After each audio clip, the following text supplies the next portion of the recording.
The thing is, they assume, I think incorrectly, that they can control those systems. If you can't control superintelligence, it doesn't really matter who builds it, Chinese, Russians, or Americans, it's still uncontrolled. We're all screwed completely. That would unite us as humanity versus AI. Short term, when you talk about military, yeah, whoever has better AI will win. You need it to control drones, to fight against attacks. So short term, it makes perfect sense. You want to support your guys against foreign militaries. But when we say long term, if we say in 2 years from now, it doesn't matter. Right. This is the thing. It's like, it seems so inevitable.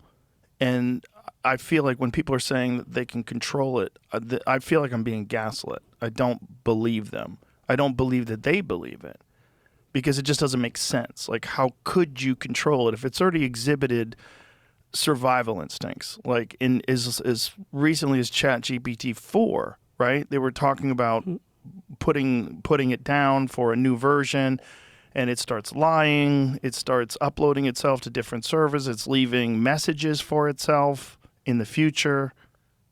All things were predicted decades in advance, but look at the state of the art. No one claims to have a safety mechanism in place which would scale to any level of intelligence. No one says they know how to do it. Usually what they say is, give us lots of money, lots of time, and I'll figure it out. Or I'll get AI to help me solve it. Or we'll figure it out, then we get to superintelligence. All insane answers. And if you ask regular people, they have a lot of common sense. They say, that's a bad idea, let's not do that. But with some training and some stock options, you start believing that maybe you can do it. That's the issue, right? Stock options. It helps. I mean, it's very hard to say no to billions of dollars. I don't think I would be strong enough if somebody came to me and said, come work for this lab, you'll be our safety director.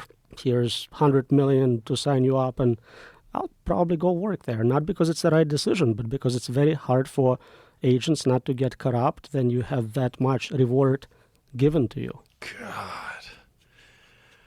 Whew. So when did you start becoming very concerned? So when I started working on AI safety, I thought I can actually help solve it. My goal was to solve it for humanity, to get all the amazing benefits of superintelligence. And what was this? When was this year around? Let's say 2012, maybe around there. But the more I studied it, the more I realized every single part of the problem is unsolvable. And it's kind of like a fractal. The more you zoom in, the more you see additional new problems you didn't know about. And they are, in turn, unsolvable as well. Oh, boy. How is your research received? Like when you talk to people that have you had communication with people at OpenAI and Gemini and all these different AI? I go to many conferences, workshops. We all talk, of course.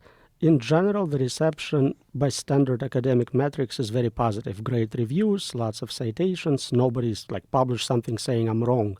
But there is no engagement. I basically said I'm challenging community to publish a proof. Give me something, a patent, a paper in Nature, something showing the problem is solvable. Typically in computer science, we start by showing what class the problem belongs to. Is it solvable, partially solvable, unsolvable, solvable with too many resources? Other than my research, we don't even know what the state of a problem is. And I'm saying it's unsolvable. Prove me wrong. And when you say it's unsolvable, what is the response? So usually I reduce it to saying you cannot make a piece of software which is guaranteed to be secure and safe. And the response is, well, of course, everyone knows that. That's common sense. You didn't discover anything new.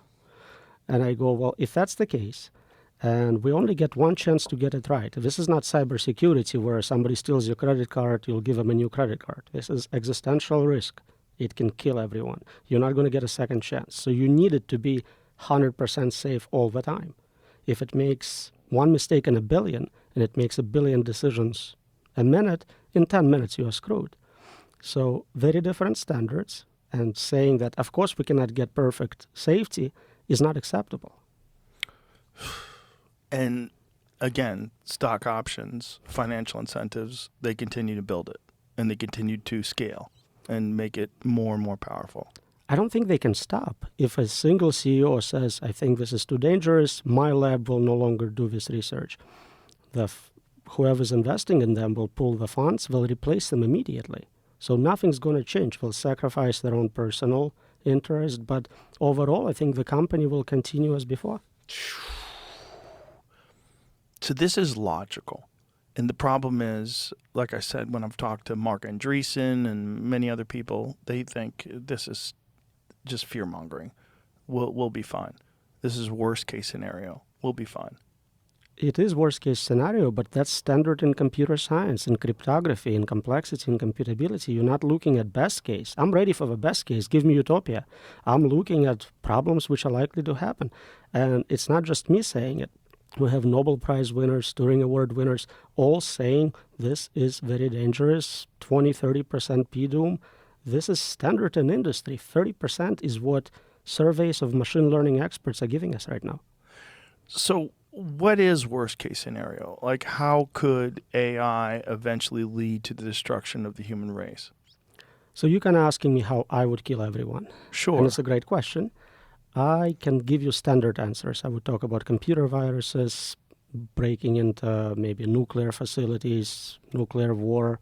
I can talk about synthetic biology, nanotech. But all of it is not interesting when you realize we're talking about superintelligence, a system which is thousands of times smarter than me. It would come up with something completely novel, more optimal, better way, more efficient way of doing it. And I cannot predict it because I'm not that smart. Jesus. That's exactly what it is. We're basically setting up an adversarial situation with agents which are like squirrels versus humans. No group of squirrels can figure out how to control us. Right. Even if you give them more resources, more acorns, whatever, they're not going to solve that problem. And it's the same for us. And most people think 1 or 2 steps ahead. And it's not enough. It's not enough in chess. It's not enough here. If you think about AGI and then maybe superintelligence, that's not the end of that game. The process continues. You'll get superintelligence creating next level AI. So superintelligence plus plus, 2.0, 3.0, it goes on indefinitely. You have to create a safety mechanism which scales forever, never makes mistakes, and keeps us in decision-making position. So we can undo something if we don't like it. And it would take superintelligence to create a safety mechanism to control superintelligence. At that level. And it's a catch-22. If we had friendly AI, we can make another friendly AI.